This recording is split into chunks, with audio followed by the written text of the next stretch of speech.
Close tempers flared Tuesday when a group led by the Lee County president of the NAACP followed through with a vow to appear at the bust of Robert E. Lee in downtown Fort Myers. James Muwakkil was confronted by members of a group called Keep Lee in Lee. WochitThirty-some years ago, I confided to my sports editor, Dick Schneider, what race and I had chosen for our daughter's name.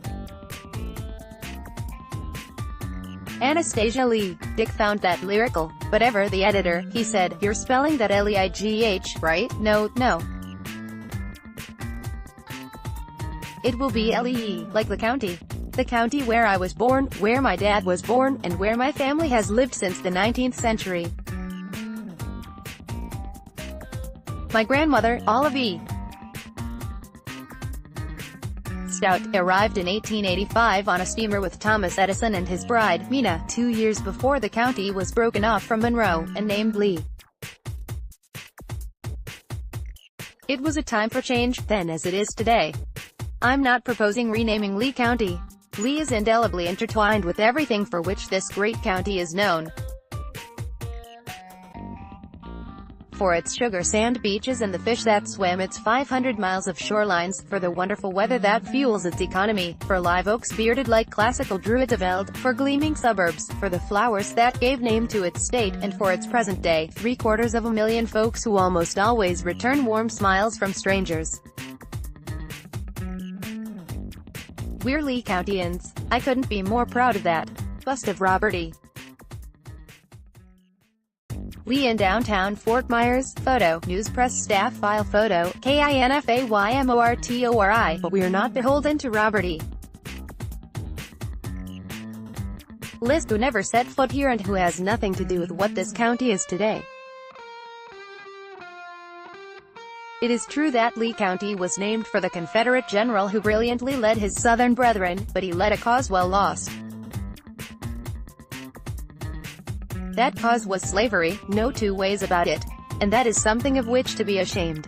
More, Fort Myers City Council takes no action on Robert E. Lee monuments. More, supporters defend Robert E.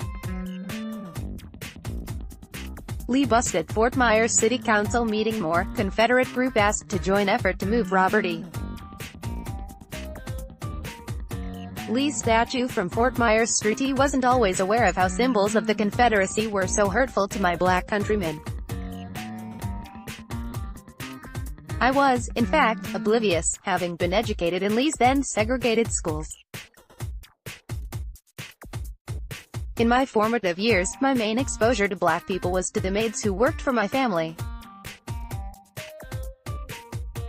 All were treated with respect, and it is fair to say I loved Lizzie and Leola, who treated me as their own. But I was blind to the pervasive cultural bias under which they labored. And I believed changing the world in which I grew up was revisionist and wrong. I am happy to say I now am more aware of the truth. In Vietnam, I lived side by side with many black soldiers, some of whom harbored resentment toward me that I have come to understand, as a privileged white man, only later. I have since listened with an open mind to friends who are black. I have been enlightened by friends who are white. I have read and agreed with columnist Leonard Pitts. I've heard the talking heads on TV and I have changed my mind. It is time to remove the bust of Robert E. Lee from its place of prominence in the county seat. That is not revisionist, as pro-bust advocates maintain. Slavery is wrong. Its cause was defeated at great cost, and those who died for that ideal are the heroes who should be glorified. Sadly, death for almost 1 million of white Southerners who died for the lost cause, the wrong cause, was too bitter a pill to swallow for their millions left behind. Reconstruction, and the Jim Crow laws of the South that followed comprised a shameful era of domination and oppression of former slaves and their descendants. And the visual remnants of those times persist today in the bronze tributes to men like Robert E. Lee. In renouncing those monuments and the oppression for which they stand, I find myself renouncing some of my own heritage.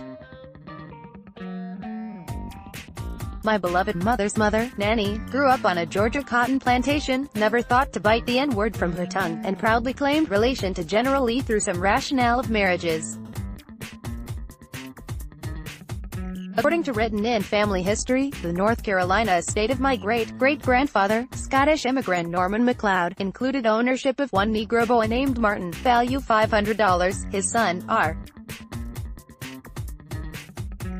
John MacLeod, died at home in Crawfordville, Florida, in 1930, 65 years after the Civil War in which he fought as a private, claiming the rank of Brigadier General of Co. G. 7th Regiment of Infantry, Georgia Reserves, United Confederate Veterans. I am left to my imagination regarding the business of the United Confederate Veterans, and I shudder to think. But that's my heritage, not my soul. And in my soul, I believe a county that glories in symbols that are hurtful to any of its residents is not the county I love. Let's put that bust in a museum, as a footnote to our past. Byron Stout is a Fort Myers resident and former The News Press journalist. Read or share this story. https://newspr.es/2s69swc